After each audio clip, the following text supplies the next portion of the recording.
नमस्कार मित्रांनो, मी आपला डेंटिस्ट डॉक्टर सागर मापारे।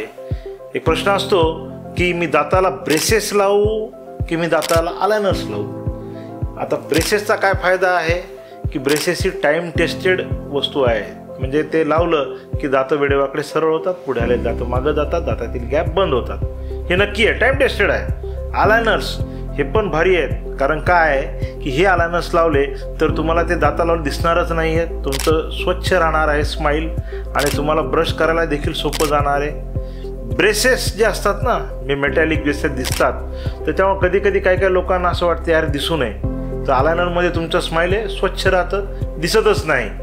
पण ब्रेसेसचा काय फायदा आहे, ब्रेसेस हे थोडेसे स्वस्त आणि तुमचं किफायतशीर असतात, अलायनर्स थोडे महाग असतात, मग ते दिसायला अतिशय सुंदर असतात आणि समोरच्याला कळतही नाही की तुमचं स्माईल कधी डिझाईन व्हायला लागलेलं आहे। तर तुम्हाला नक्की ब्रेसेस लावायचे आहेत का तुम्हाला अलायनर्स लावायचे आहेत, हे नक्की तुम्ही मापारे डेंटल हॉस्पिटलला भेटून माहिती करून घेऊ शकता आणि आपल्या दातावर सुंदर असं हास्य फुलवू शकता, आणि आपले दात वेड्याकडे असतील, पुढे असतील किंवा दातामध्ये फटी असतील तर त्या मिटून एकदम झकास असं स्माईल आपल्याला प्राप्त करता येऊ शकते।